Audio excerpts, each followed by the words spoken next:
On this episode of China Uncensored, could Xi Jinping's big campaign wreck China's economy?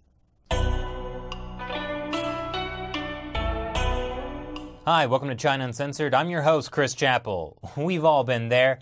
Maybe it's the Secret Santa exchange at your office holiday party, or the extended family Christmas celebration, that awkward moment when someone gives you a gift you just don't know what to do with. Thanks, Aunt Marge, a picture of the Last Supper with cat heads that you painted yourself. You shouldn't have. And it's an even bigger deal in modern China, a place with a rich tradition of less handmade gift-giving. For example, business leaders love to give their local officials something to mark the Lunar New Year, like, say solid gold mooncakes, which are only slightly less edible than the traditional kind. But gosh darn it, you're a hard-working official, and there's a pile of solid gold mooncakes just sitting in your office collecting dust. What are you going to do with those? Regifting? Nope. There's something even better. You can just sell those pesky gifts for cash.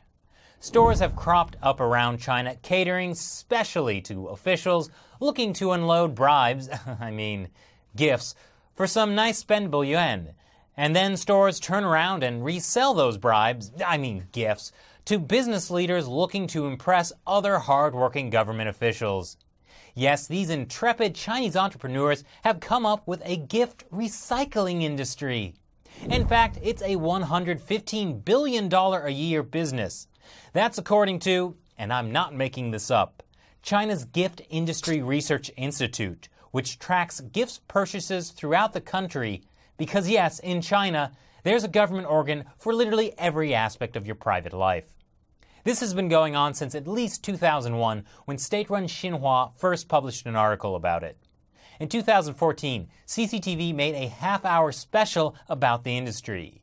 In Hangzhou alone, there were over 100 gift-buying shops, usually located near government buildings. I'm sure that's just a coincidence. But if you're looking forward to selling off a few of your own extravagances while in Hangzhou for the G20, you might be in for disappointment, because this robust industry is dying, another victim of Chinese leader Xi Jinping's anti-corruption campaign.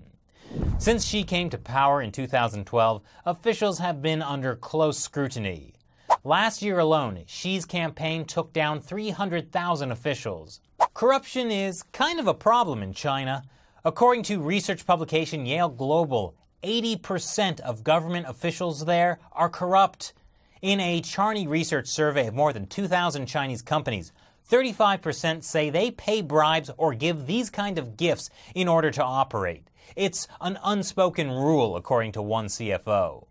But what's the problem with a few $1 billion in gifts between friends, right? Well, according to Switzerland's Crema research, it just means less money for minor things, like education and public health. One study estimated that corruption actually costs China about 3% of its GDP, or $200 billion a year. China's former head of state Hu Jintao said it could even tear the Communist Party apart. But like ripping off a Band-Aid, getting rid of corruption is going to be painful. Xi Jinping's anti-corruption campaign is actually contributing to China's economic slowdown, at least in the short term. Officials are terrified of being hit with the corruption charge. As a result, many officials aren't approving new projects, so things just don't get done. And the extravagant banquet industry is hurting too. But perhaps the greatest victim is luxury goods. Imports are down 55%. Sadly, this means that China's gift recycling industry is feeling the pain as well. Just when I need their help, too. Could I interest anyone out there in a unique, hand-painted interpretation of the Last Supper? So what do you think of China's corruption-based economy? Can it survive an anti-corruption drive? Leave your comments below. Thanks for watching this episode of China Uncensored. Once again, I'm Chris Chappell. See you next time.